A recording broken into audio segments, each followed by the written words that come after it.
Bonsoir à tous. J'allais dire bonjour, mais j'ai trébuché. Là, c'est bonsoir. Déjà tout à l'heure, j'ai dit bonjour, mais c'est bonsoir. Alors, j'étais sur la toile, donc du coup, je me suis permis d'aller faire un petit tour sur d'autres youtubeurs que moi, parce que j'aime bien les youtubeurs, je suis un youtubeur aussi. Donc du coup, j'ai vu une vidéo sur le célibat, c'est Crazy Sally, j'aime bien, j'adore ce Crazy Sally, j'aime bien toutes les vidéos qu'elle fait, elle parle bien, elle est intelligente, elle est mignonne, tout va bien. Et c'est des sujets très intéressants. Et en général, j'apprends beaucoup de choses en regardant, donc ça m'intéresse. Donc là, je dirais pas que c'est une youtubeuse qui a réussi parce que elle a pas de culture et elle parle de sujets sectaires, dangereux ou, euh, ou inutiles, vraiment de consommation de jeux vidéo, de geeks ou de trucs qui sont pour moi inintéressants. Ça n'a rien à voir, c'est vraiment une fille intelligente, donc j'aime bien sa vidéo, elle a fait une vidéo sur le célibat, elle l'a fait en plusieurs parties, et je me suis dit que ce serait bien que j'en fasse une aussi. Alors je copie pas sur elle, hein, ça n'a rien à voir ce que je vais dire, moi, c'est vraiment autre chose, je l'ai pas vécu comme elle, le célibat. Alors bon, je suis pas célibataire, bon, dans mes vidéos, on voit pas beaucoup d'autres personnes interagir avec moi, c'est parce que c'est mon travail, c'est personnel, je le vis comme ça, je le fais moi-même. Et de toute façon, je suis en union libre. Donc, du coup, il est hors de question de partager mon quotidien. Pour moi, c'est pas ça, forcément, être en couple. Au contraire, on peut être très indépendant et être en couple. Alors, le célibat, comment je le vis? Alors, la première partie, c'est ça. Ensuite, pourquoi on se retrouve célibataire? Ça, c'est la deuxième partie. Et la troisième partie, c'est la méthode pour bien le vivre. Et moi, la méthode que j'ai utilisée pour en sortir. Alors déjà, comment je le vis? Moi, le célibataire, je le vis mal. Je le vis mal, attendez, hein. Je le vis mal, mais j'ai pas... C'est pas je hais les couples qui me rappellent que je suis seul. Non, au contraire. C'est tout le contraire. Quand je suis célibataire pendant trop longtemps, j'aime bien la compagnie des couples, les observer, discuter avec eux, savoir comment ils ont construit leur truc, les couples qui marchent, hein, ouais. Les couples qui marchent pas, je veux dire, ils me dérangent pas non plus. Mais c'est plutôt ceux-là qui m'agacent en fait. C'est plutôt les couples qui durent une semaine. Ouais, ah, je te relève de lui, ah, il m'a fait ça, il m'a fait ça, il m'a fait ça. Putain, quel connard. Ouais, ça m'énerve. C'est plutôt ouais, les couples qui sont des vieux couples, comment ils sont tombés amoureux, comment ils se sont rencontrés. Je déteste être célibataire, donc un couple, alors le couple qui soit hétéro, homo, d'un couple de lesbiennes, qui soit blanc, noir, rose, ce que vous voulez, je veux dire, c'est un couple. Donc du coup, j'aime bien savoir discuter avec eux, philosopher. Parce qu'on disait, de toute façon, on va y arriver encore une fois, je suis sûr dans la vidéo. Aristote disait, marie-toi, si tu ne te maries pas, tu deviendras philosophe. Si tu épouses une femme juste, tu seras heureux dans le mariage. Si tu épouses une femme injuste, tu deviendras philosophe. Voilà. Donc on l'a transformé. On a dit, marie-toi, si tu trouves l'amour, tu seras heureux dans le mariage, parce que tu auras trouvé l'amour. Et si tu trouves pas l'amour, tu deviendras philosophe. Donc voilà. Donc, célibatant, non, non. Je suis pas célibatant. Quand je suis célibataire et que ça dure longtemps, j'aime pas cette situation. Pour moi, elle est tout simplement, je vais pas dire inhabituelle, parce que j'ai déjà été des années et des années seul. Mais pour moi, elle est anormale en fait. Enfin, c'est peut-être un peu idiot ce que je dis, mais j'ai pas l'impression d'être normal en fait, parce que je me dis pourquoi ça marche pas. Donc là, on arrive à la deuxième partie. Moi, pour ma part, je sais qu'en général, quand ça marche pas, c'est que je ne sais pas ce que je veux. Précisément, quoi. Ou alors, c'est la personne que je rencontre qui ne sait pas ce qu'elle veut.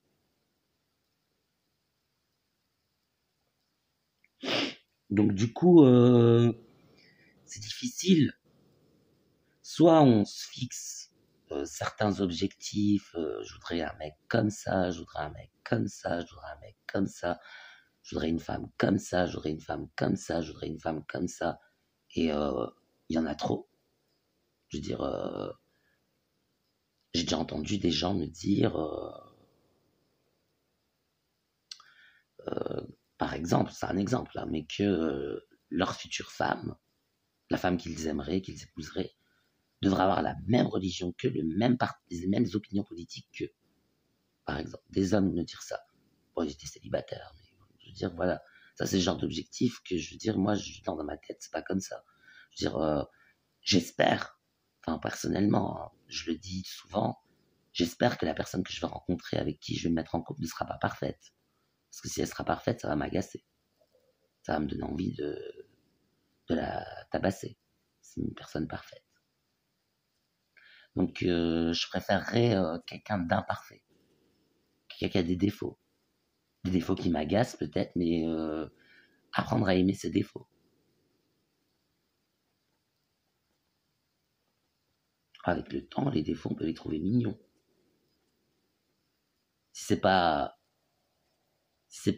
un défaut, genre, je couche avec toutes les filles, je couche avec tous les mecs, normalement, c'est mignon.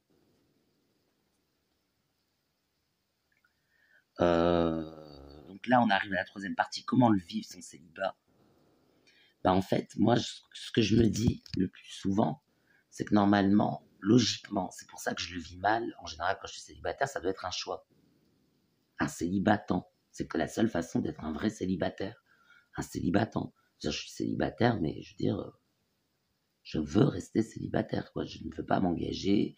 Tous ces trucs d'engagement, ça me prend la tête. Je veux rester célibataire. Je suis bien comme ça. Et moi, ça, je sais pas le faire. Être célibatant. Je sais être en union libre. Ça veut dire vivre seul, ça, je sais le faire. Mais par contre, ne pas être amoureux, ça, je ne sais pas le faire. C'est pas possible. Je veux dire, j'ai beau euh, me lever le matin, j'ai pas envie d'avoir, je sais pas, moi, ça peut être un sourire, ça peut être le son d'une voix, ça peut être un regard, ça peut être une caresse, ça peut être n'importe quoi, mais je veux dire, dans la journée, j'ai besoin de ça. Ou un coup de fil, mais je veux dire, dans la journée,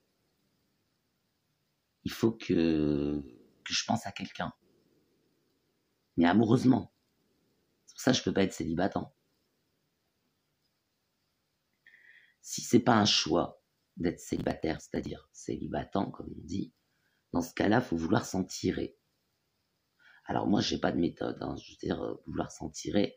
J'ai dit dans la deuxième partie, parce que là, on est déjà dans la troisième partie. Dans la deuxième partie, j'ai dit, il faut savoir ce qu'on veut. Bah, pas se fixer trop d'objectifs, quoi. Je veux dire, faut pas que le mec il soit parfait, faut pas que le mec il soit, euh, je sais pas, euh, même la nana ou le mec, ça dépend de vos goûts. Moi, c'est un peu les deux, donc ça se change rien. Moi, ma méthode, enfin celle que j'ai utilisée pour en sortir du célibat, c'est que j'ai parlé d'engagement. J'ai dit d'accord, les sentiments, machin, d'accord, c'est réciproque et tout ça, machin. Mais par contre, tout ce qui est charnel, pas avant engagement. Je veux dire, on n'aura pas de rapport s'il n'y a pas d'engagement. Bon, ça m'a valu une vie que je n'avais pas imaginée, mais qui est bien compliquée. Mais, enfin, je sais pas, ça me garde la santé. J'ai fait tellement de choses en amour, je tombe amoureux tellement de fois aussi, mais je crois, en réalité, je tombe amoureux qu'une fois. C'est ce que je commence à penser aujourd'hui. C'est la bonne personne. Mais pour m'en sortir, c'est comme ça que j'ai fait. Pas de sexe, sans mariage. Après, je sais que c'est beaucoup, mais faut voir si la personne vous plaît, si vous avez des affinités intellectuelles, spirituelles, relatives, relationnelles ou non. Et si vous êtes prêt, parce que le mariage, bah, si vous êtes de sexe opposé, c'est égal aussi aux enfants.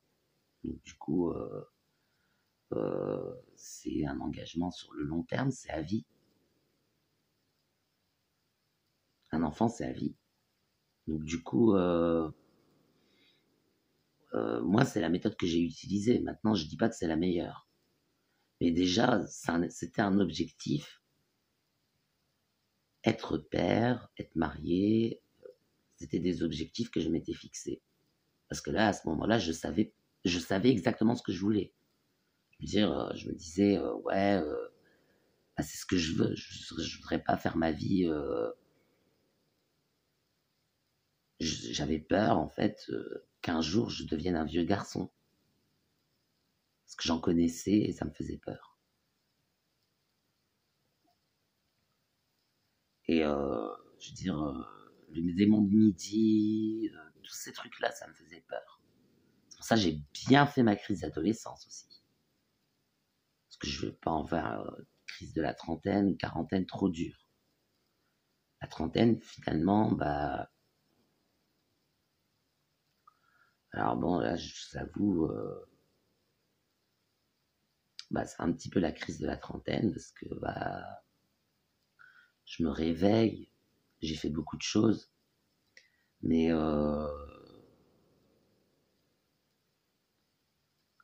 je suis pas toujours content, je suis pas toujours souriant. Je me contente pas de ce que j'ai. Je regarde le verre à moitié vide au lieu de le regarder à moitié plein. Et pourquoi? Parce que les calomnies, les commérages, euh, parce que bon, je vis seul. Je l'ai déjà dit dans une autre vidéo, c'était sur le mariage plural.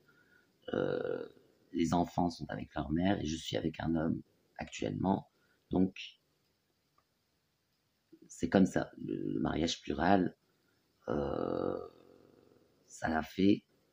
Euh, J'explique comment ça s'est fait dans la vidéo, mais je veux dire, ça s'est fait comme ça, par des églises ou sectes m'ont reconnu des unions non légitimes, enfin, au niveau de l'État, légitimes dans une certaine religion. Je sais pas, c'est légitime quand même.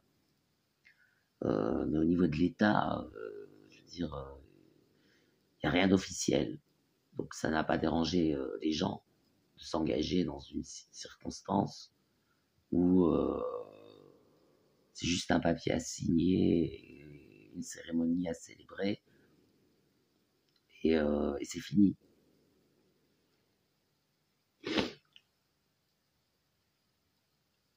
Mais par contre, donc du coup, je vis seul. Je veux dire, les enfants sont avec leur mère et donc je vis en union libre. Je suis seul la plupart du temps, pas toujours, mais des fois je suis pas seul, des fois je suis seul, ça dépend.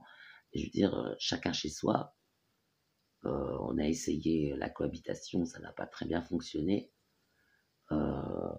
C'était pas pratique par rapport à la géographie principalement. Et il manquait de l'espace dans le logement que j'ai actuellement, malheureusement. Voilà, c'est ça qui est dommage. Euh, pour ramener toutes les affaires des deux personnes dans le même logement, c'était compliqué. Donc du coup, la géographie, c'était compliqué. Le boulot, c'était loin. Fallait repartir, repartir, repartir, faire des allers-retours loin. Donc c'était compliqué. Donc du coup, bah, on a mis un terme à cette cohabitation. Et bon, je m'en attriste pas, je ne m'en réjouis pas. Je veux dire, c'est normal. Pour moi,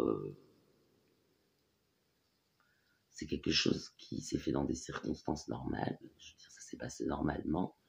Ça s'est fait dans des circonstances normales aussi. Le départ, je veux dire, ça n'a pas rompu de lien ou créé de tension de la même manière que du fait que les enfants vivent avec leur mère ne crée ni de tension ni de litige.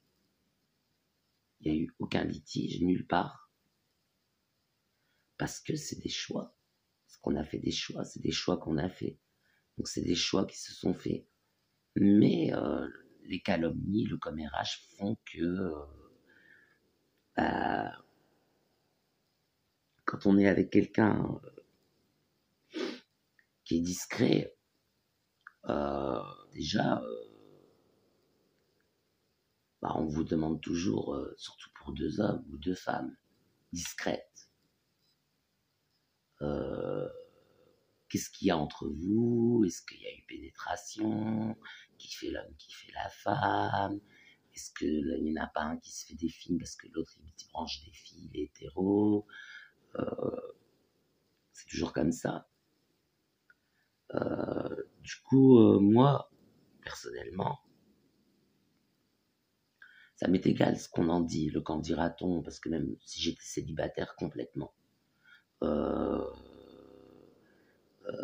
que je vis seul, donc pour moi c'est un semi-célibat en fait. Vivre seul, c'est quand même un semi-célibat.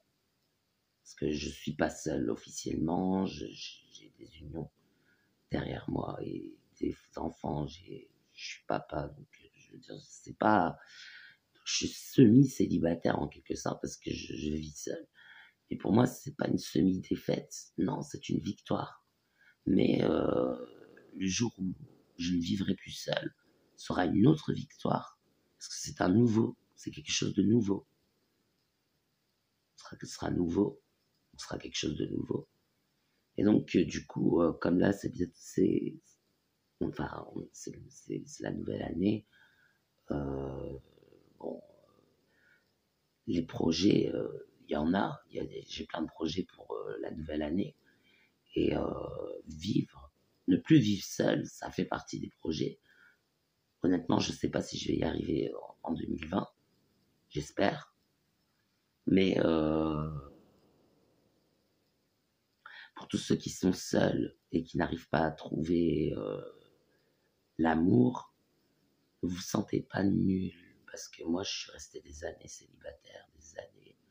Je me claquais la tête contre les murs parce que je trouvais pas quelqu'un. Alors je me disais que je devais être moche, je me disais que je devais être inintéressant ou que je devais pas être de la typologie de ceux qui plaît aux femmes, aux hommes, que je n'avais pas d'argent, des choses comme ça.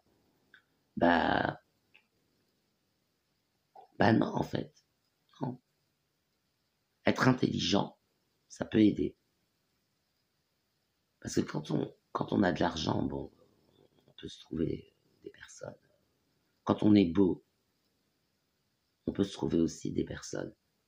Mais quand on est intelligent, bah, on sait comment trouver des stratagèmes, on peut arriver à séduire l'élu de son cœur par son intelligence, par sa persévérance, ça finit par plaire aussi.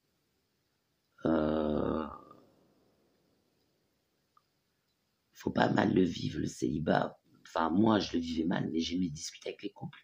Et je vois des gens, par exemple, c'est tout l'opposé de moi, dire quand ils sont célibataires, les couples, tenir la chandelle, comme on dit, c'est une expression, c'est une belle expression. Ça les embête. Donc du coup, ils préfèrent ne pas tenir la chandelle, donc voir la personne sans son copain ou sans sa copine, ce qui est super. La jalousie, vous voyez ce que ça fait? Et donc du coup, ça fait partie aussi de ma crise de la trentaine, parce que j'ai quelqu'un comme ça dans mon entourage, donc du coup, qui aime pas tenir la chandelle, donc du coup, qui refuse de voir ses amis avec leurs petits copains ou avec leurs petites copines ou avec leur mari ou avec leur femme, etc., etc. Donc ils les voient à part, ce qui a enchanté tout le monde. Mais apparemment, je veux dire, son célibat n'est pas un choix. Donc du coup, en recherche active. Donc du coup, c'est très agaçant. Et par contre, faut pas mal le vivre comme ça. Je veux dire, au contraire, il faut s'intéresser au couple, voir ce qui a marché, ce qui n'a pas marché, ce qui plaît pas, et se dire, est-ce que moi, à sa place, ça me plairait qu'on me dise ça? Est-ce que moi, à sa place, ça me plairait qu'on me fasse ça? Est-ce que moi, à sa place, ça me plairait qu'on soit comme ça? Est-ce que moi, à sa place, j'aurais fait ce choix? Et après, vous serez peut-être à sa place. Parce que il faut pas être malheureux et célibataire. Parce que ça, c'est le malheur. C'est tout. Vaut mieux être célibatant, je dis bien. Ou,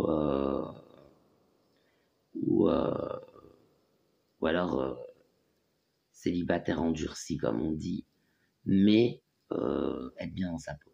C'est important. Faut pas se sentir nul. Faut savoir pourquoi. S'analyser. Enfin, je veux dire, la psychothérapie, ça sert pas à rien. S'analyser. Par exemple, je me rappelle qu'en psychothérapie, on disait, quand quelqu'un fait le premier pas, faites le deuxième. Parce que je disais, il m'a donné son numéro, mais il m'appelle pas. À l'époque où je cherchais quelqu'un. Des personnes qui me plaisaient, avec qui j'aurais peut-être pu construire une relation. Mais tout simplement parce que ces personnes ne m'appelaient pas, j'avais leur numéro. Mais bah, du coup, j'ai laissé tomber. Alors qu'en vérité, si j'avais pas cette timidité, cette réserve que j'ai naturellement chez moi, il y a une petite barrière à franchir avant. Après, les rapports sont doux, mais il y a toujours une petite barrière à franchir. Si on franchit pas la barrière, il y a pas de confiance. C'est souvent des tests. Des tests. Ma barrière, elle est comme ça. C'est des tests de conscience. Voir si la personne a une conscience. Et quand quelqu'un me donne son numéro, je me dis, il est conscient qu'il m'a donné son numéro. C'est un SMS. Qu'il ait répondu ou non, ça change rien. Et des fois, je me rappelais, parce que ça m'obsédait. Donc, je laissais passer une semaine, il m'a pas appelé, 2 semaines, il m'a pas appelé, un mois, il m'a pas appelé. Après, j'appelais. Je me disais, mais qui c'est? Voilà. Et donc, du coup, c'est comme ça que les rapports ne se sont pas faits parce que je savais pas ce que je voulais. Et je faisais pas le deuxième pas. Alors, la psychothérapie, ça peut aider aussi, s'analyser, savoir pourquoi on est célibataire. La raison, c'est pas parce qu'on est nul. C'est notre raison. Tout le monde a de la valeur. Donc, la raison, c'est souvent autre chose. Et donc, par exemple, des raisons comme ça. Donc, du coup, moi, ça m'a bloqué. Parce que, je veux dire, j'attendais qu'on m'appelle, en fait, tout simplement. Mais si j'avais pris le contact directement, bah, peut-être que ça l'aurait fait. Voilà. Et donc, du coup, voilà comment je m'en suis tiré. C'est comme ça que j'ai fait. Maintenant, je dis pas que ma vie est la meilleure, que c'est un modèle, que c'est super, c'est génial, c'est la joie, c'est le paradis. Mais, bah, je veux dire, je m'ennuie pas. Je m'ennuie pas. Et donc, du coup, par contre,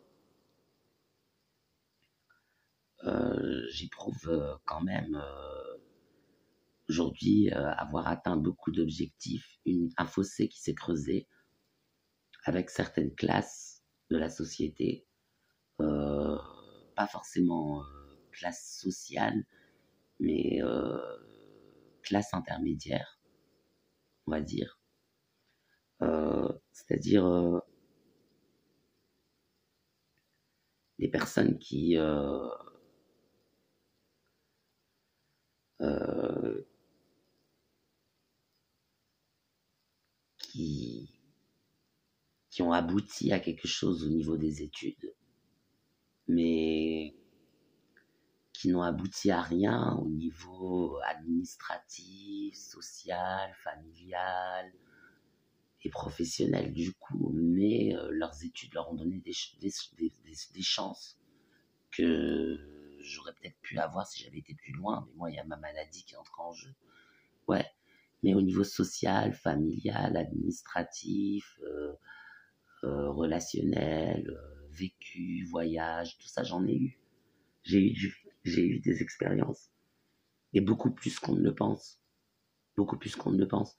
Donc du coup, ça m'a pas agacé de pas faire d'études. Parce que j'ai eu tellement d'expériences dans ma vie. C'est exactement pour ça que j'ai arrêté mes études. Pour avoir des expériences de la vie. Et mûrir. Parce que je veux dire, boulot dodo jusqu'au lycée. Au lycée, j'ai saturé. J'ai été jusqu'à l'université, mais je saturais, j'en pouvais plus. Il fallait que je sorte, il fallait que je voie l'extérieur, il fallait que j'aille découvrir le monde, expérimenter des expériences et tout ça. Je ne pouvais pas rester dans une salle à réviser tous les soirs, tous les jours, toute ma vie jusqu'à la retraite. Je ne pouvais pas faire ça. Donc du coup, j'ai fait des choix. C'est peut-être pas toujours les bons, je sais pas. En tout cas, c'est des choix qui m'ont permis de vivre plein d'expériences. Donc du coup, ça m'a fait plaisir. Après, je dis qu'un fossé s'est creusé. Oui, parce que il y a quand même, enfin, plus le temps passe, plus les années passent. Là, j'ai 32 ans, je vais en avoir 33. Mes fréquentations ont à peu près le même âge, mais je veux dire, enfin, pour ma part, dans 7 ans, j'ai 40 ans. Et 7 ans, ça va vite. Bah, 2012, pour moi, c'est comme si c'était hier. Bah, 2012, c'est pas très loin, hein, la fin du monde, je m'en souviens, c'était hier. Je fréquente encore certaines personnes, vite fait, de cette époque. Mais ouais, j'ai l'impression que c'était hier. Donc du coup, dans 7 ans, j'ai 40 ans. Et je me dis, là, ça devient marginal presque. Parce que là, si les seuls objectifs qu'on a su se fixer, c'est d'aller au bout de sa filière et qu'on ne sait pas s'y tenir, parce qu'on n'a pas quelqu'un à la maison, parce qu'on n'a pas fait une progéniture, parce qu'on n'a pas vécu ce que les autres étaient en train d'essayer de vivre pendant que nous, on travaillait, bah, c'est pas pareil, mais je veux dire, je préfère être pauvre et amoureux et heureux qu'être riche et seul et malheureux. Ça, c'est sûr. Ça, entre les deux, je choisis l'amour. Entre l'amour et la richesse, je choisis l'amour. Moi, j'ai choisi l'amour. Donc, j'ai toujours favorisé l'amour et je pense que c'est une force qui peut triompher de tout.